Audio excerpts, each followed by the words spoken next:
One of the most inspirational quotes I've ever heard is by a man named Howard Thurman.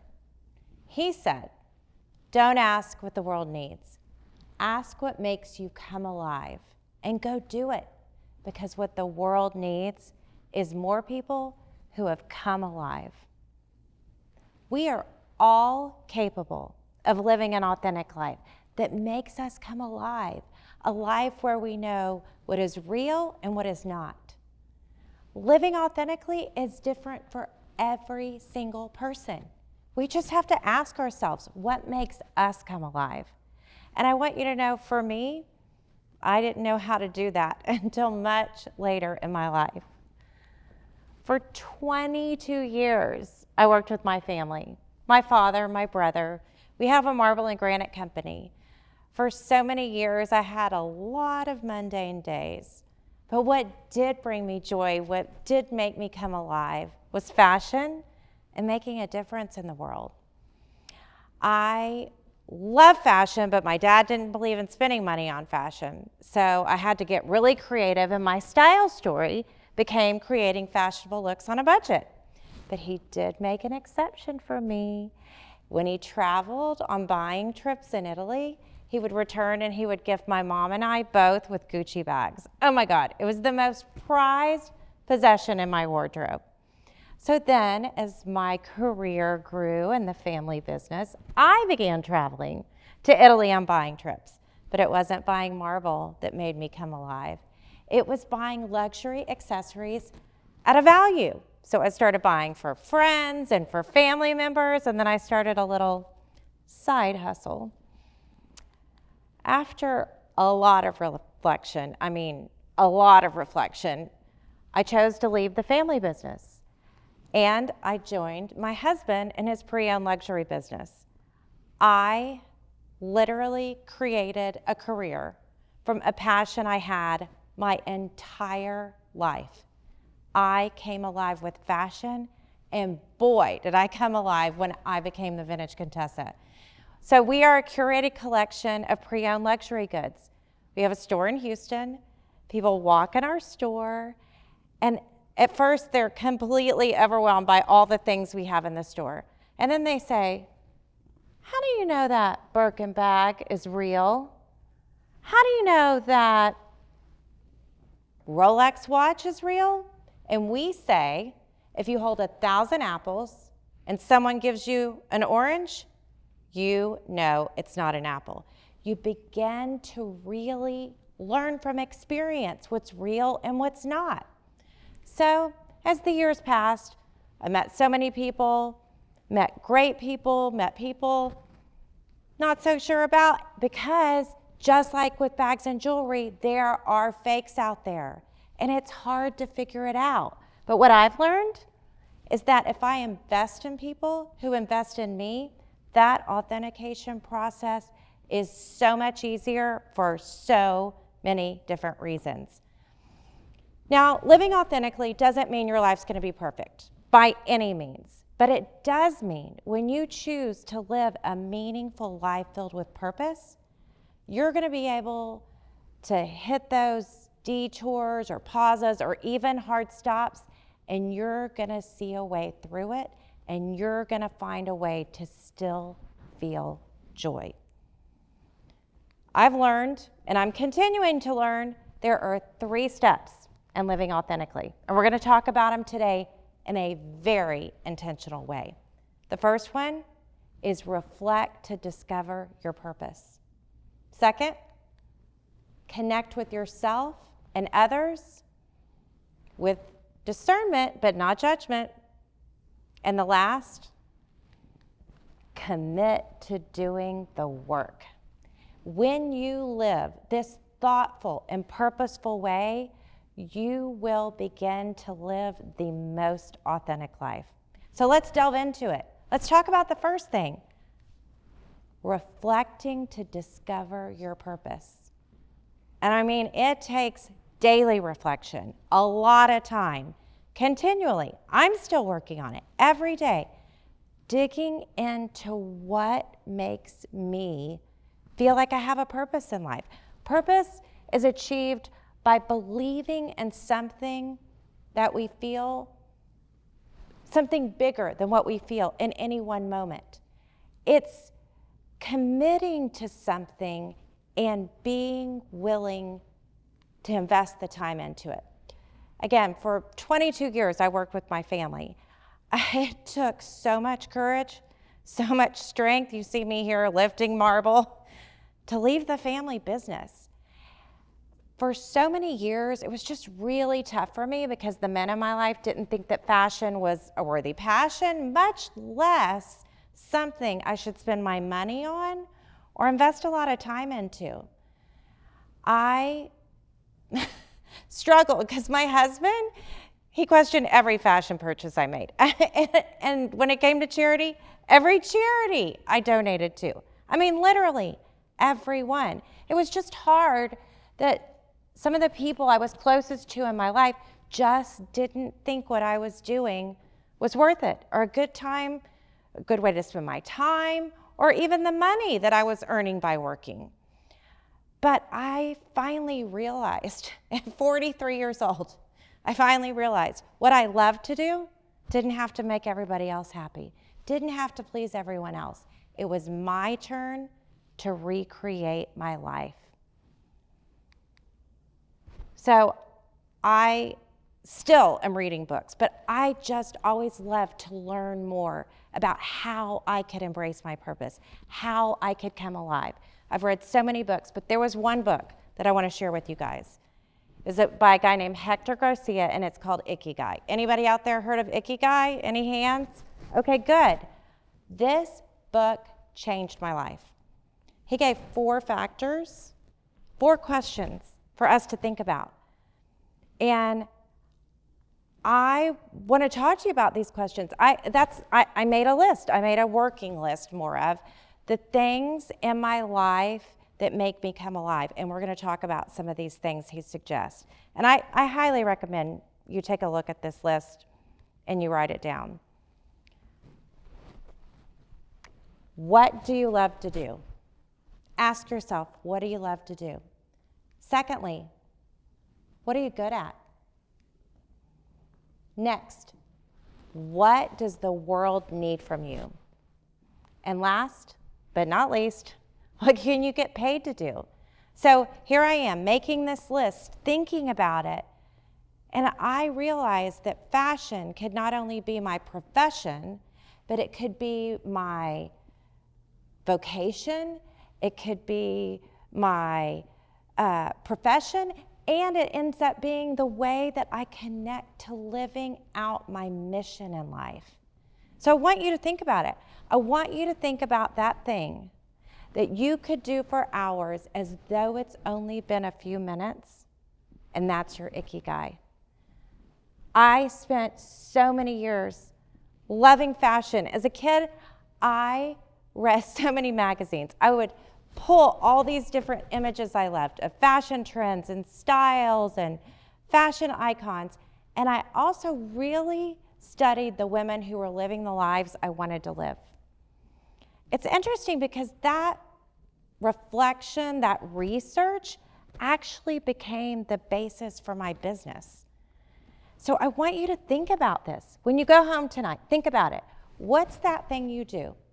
As though it's only been a few minutes, when maybe it's been a few hours, and that's your Ikigai. Let this process of writing down these 4 factors help you identify that thing that makes you get out of bed, that thing that makes you come alive. Because when you have meaning and when you have this purpose, you begin to live your life so much more authentically. Step number 2, connect with yourself and others. Now more than ever, the entire world is finally realizing the importance of connection. It's not just a good idea. It actually leads you to living a longer and healthier life. Incredible guy, Dan Buettner, he worked with National Geographic, and he realized that there were certain areas of the world where people lived to be centenarians, to be 100 years old, and he called those areas blue zones. You guys heard of blue zones? I of course, took special interest in Sardinia, Italy, because I'm Italian, but I was shocked to find out that people that live there are 10 times more centenarians in Sardinia, Italy than there are in the US. 10 times. So then I went a little deeper. Why are these people living so long? 7 of the 9 characteristics in these blue zones are related to connection or purpose. Yes, connection. It's leading you to live a longer and healthier life. Everything in our lives changed during COVID, right? The way we connected with people that we worked with, we did business with, we were friends with, even our families, that connection changed. For me, I also went through a really nasty breakup from a friend that I trusted. It was tough because it was COVID and it was just such a downhill spiral for me. Every night it was the last thing I thought of before I put my head on the pillow. Every morning it was the first thing I thought of. And I knew I had to pull myself out of it. I knew I had to change the way I was thinking about it and refocus on other things. So I decided I would work out more, I would listen to podcasts, I would read more scripture, and I reached out to friends I trusted. One of my girlfriends invited me to join her Bible study. And I can't even really begin to tell you how much this group of women changed my life. I think a big part of it was I was so vulnerable. I was so broken. I was so hurt. And I was willing to reflect and really open up. I shared the pain I had in a way that also opened these women up to share their pain. We had the most meaningful conversations I'd ever had with people. And it created this bond where these women became my people. Through that experience, and then continuing with my podcast, I started thinking about how our challenges, our pain, the things we go through, when we share them with other people, there's a connection that happens. There's something that happens on a deeper level. I even noticed that in the process of hearing what other people were going through, I became less judgmental of them. And for me, it was a pretty big deal to be less judgmental because I had my opinion of what was supposed to happen and how things were supposed to be. But when you connect on this deeper level, it really does change your life. It enables you to be more fulfilled. It enables you to live a more meaningful life. Now, I'm not saying you need to join a Bible study. That's not my suggestion, but I'm telling you, if you find people that you trust, that believe in the same thing you believe in, and love doing the same thing you love to do, you will be amazed how much these connections mean to you in your life.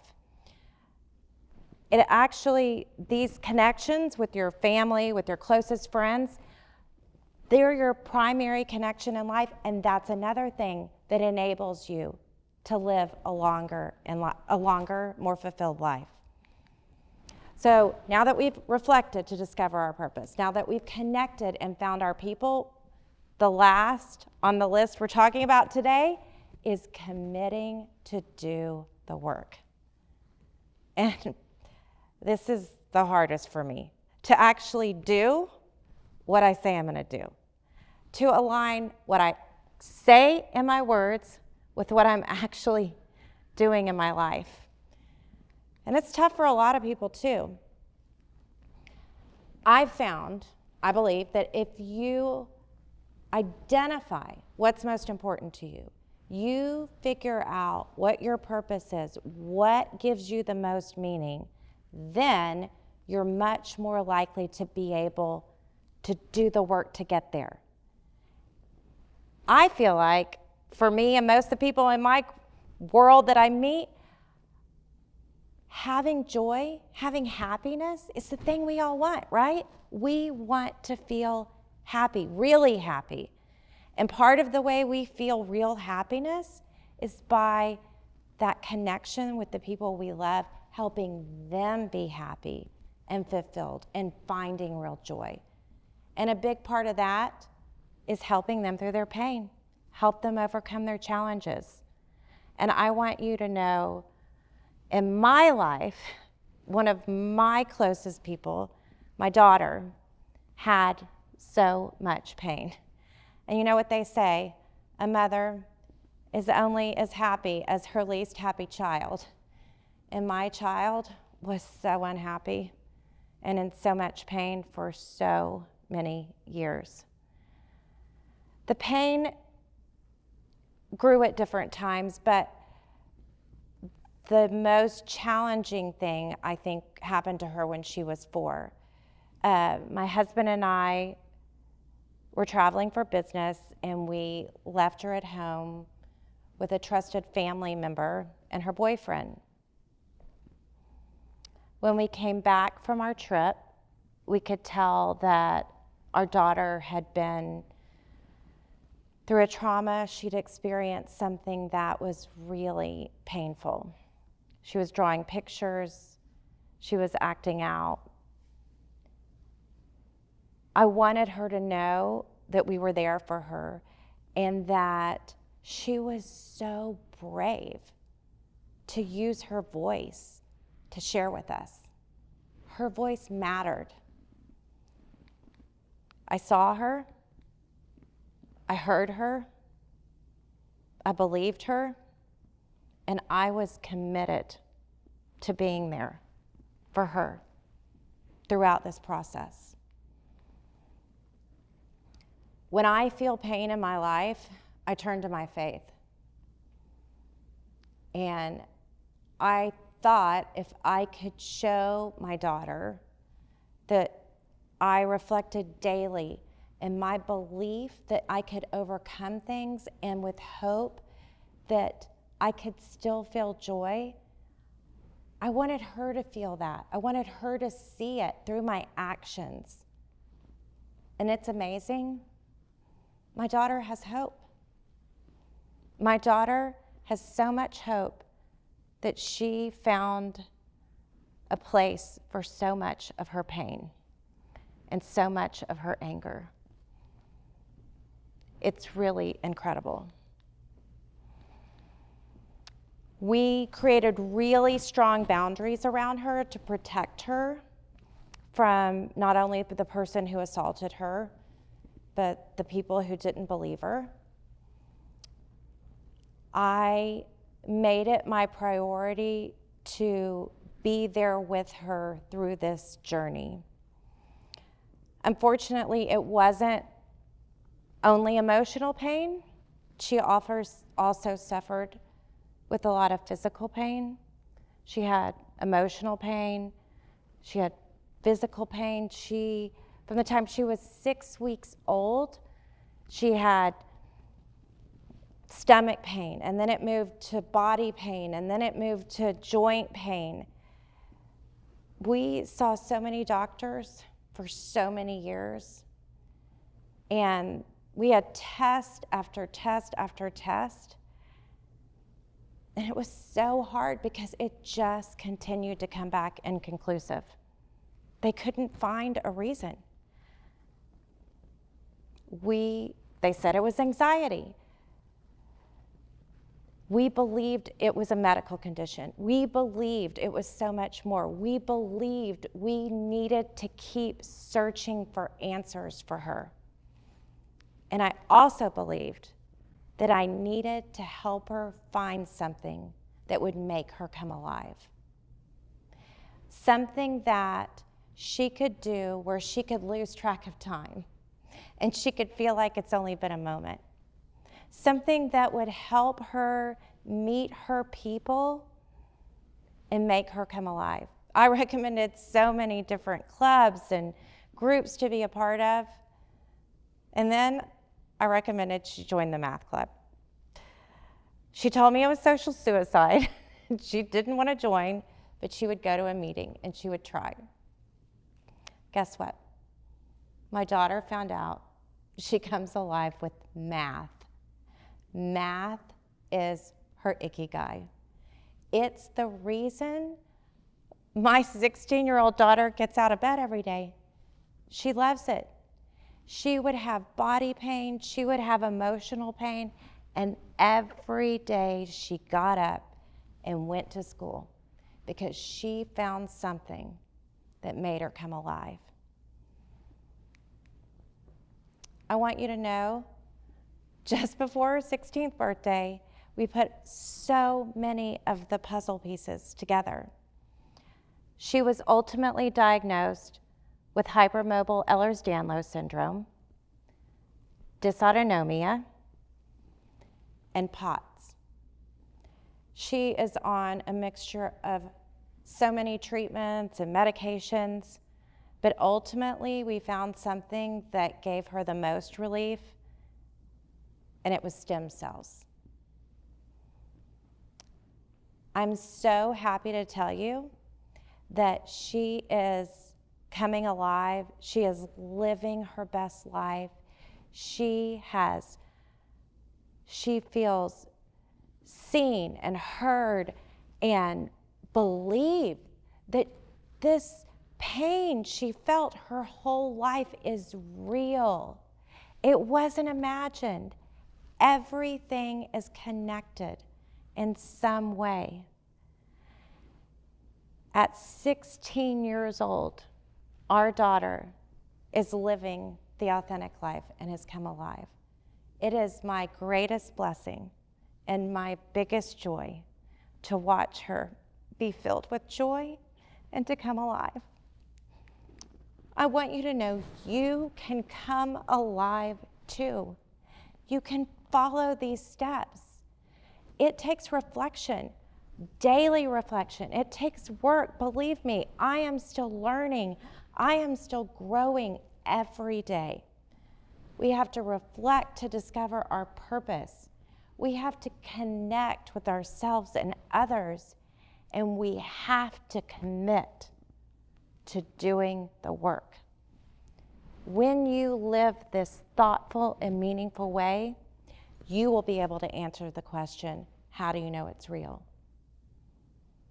You will know it's real when you live a life that you can see your purpose being lived out every day. You will know it's real when you connect with people and your friends and your primary connection with people in life are there for you when you need them the most. You will know it's real when you do the work and you see the difference you're making in people's lives. You will know it's real when you feel joy no matter what comes your way because you are living the authentic life. Thank you.